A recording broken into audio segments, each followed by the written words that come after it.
if you stay with the first draft of your dream that you think is your dream, then the chances of you being disappointed are 100%. If you allow for revisions to what you thought God had called you to do or be, or what you thought it would look or feel like, then it leaves you open to another iteration if maybe the first time you saw it, you didn't see it fully. And a lot of things that have moved me in my life were just meant to move me to another place. But actually, when I got there, I found out that God had something very different in mind.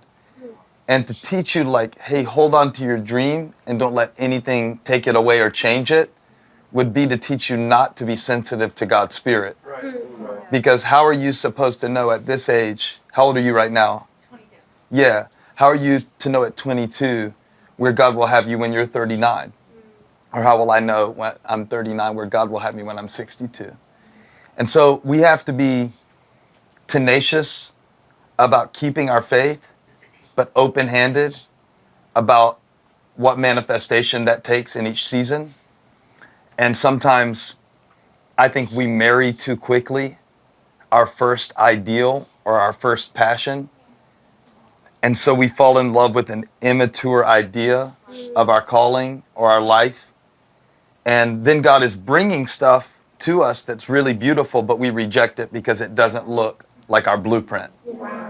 So the way to get through that is to focus on character. That's something that you can always have a certain amount of control over, is like what kind of person you're becoming. And I would say also, never use one season as a stepping stone to another. Appreciate it for what it is. Yeah.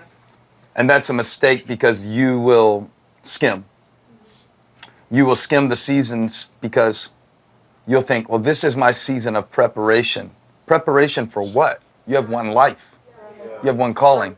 And the greatest way God uses you might be in a season that you think is preparation. So don't label a certain season like, well, this is tending the sheep and one day I'm going to kill Goliath and then I'm going to be a king. Like,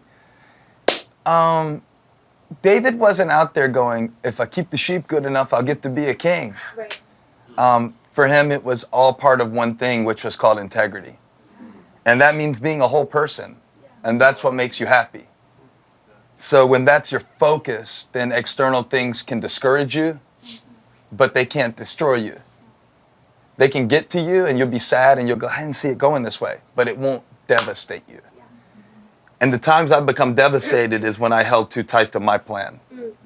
To be open to, maybe my plan B was God's plan A all along. That openness will serve you so well. When we started Elevation, I was going to Nashville and writing music for the church John Bishop and I went to in Shelby, Christ Covenant. And at that church, I was the worship leader. And I taught a Sermon on the Mount Bible study on Wednesday nights. When I prepared for that Bible study, it wasn't like how I prepare for sermons now, but I loved it just as much in a way. I was proud of that. And I wasn't doing that season of my life in order to get to this. I had a sense that I would do something like this one day, and it was a strong sense that I would pastor a church. I honestly thought that I would be the age that I'm turning next year when I started the church. I had 40 in my mind. That's what I had wanted to do. And I wanted to do a lot of music, and I wanted to travel and preach, so I would only have to have 3 sermons at any one given time, and I could do them over and over again. And so I had that all worked out. And I thought I could learn from somebody else and not have to make the mistakes myself.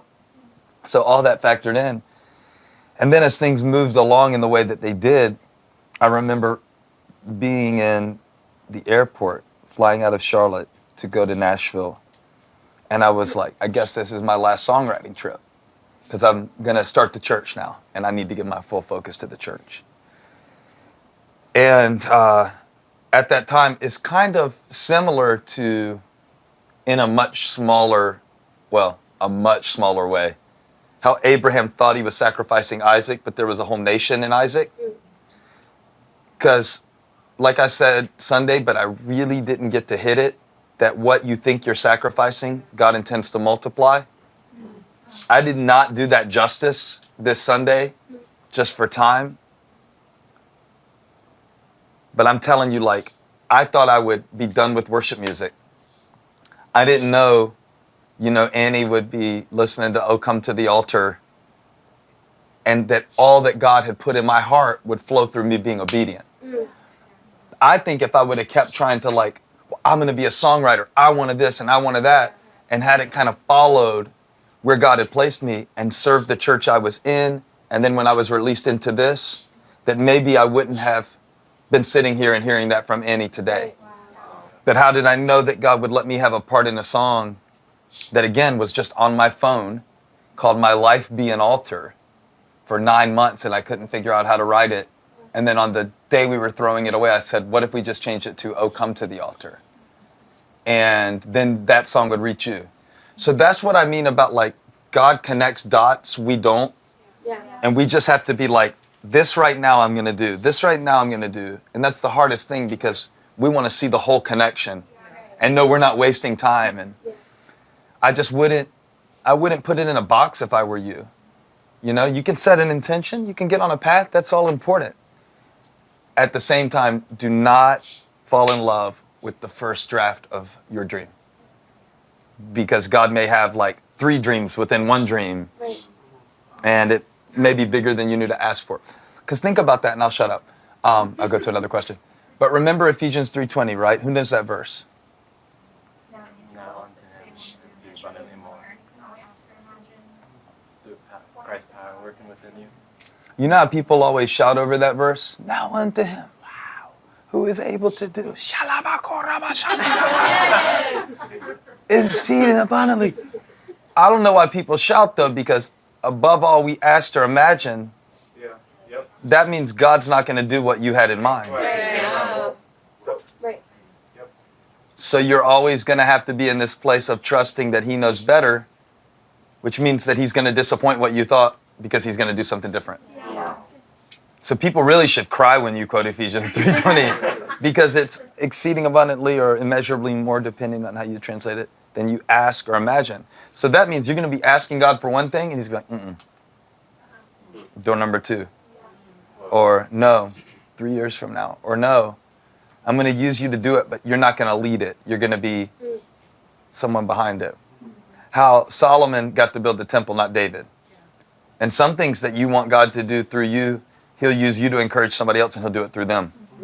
And can you be cool with that? And can you find joy in it? It's not easy, but that's the only way to go. Or you'll just be mean, bitter, and frustrated by the time you're an old 39-year-old pastor like me, coming up in here telling me, I thought the Lord was going to blah, blah, blah. You'll be disappointed in people because you will think certain people are supposed to be there for you in your whole life, and they'll let you down, or they'll be done with you, or even betray you. And you'll have to be okay with that too.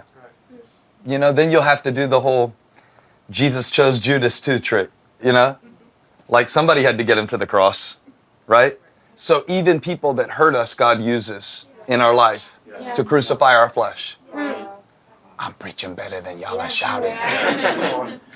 So please take that to heart for whatever it's worth, Lindsay. It's just that you will always be discouraged about your dream as long as you're married to your dream rather than trying to follow Christ step by step in each moment.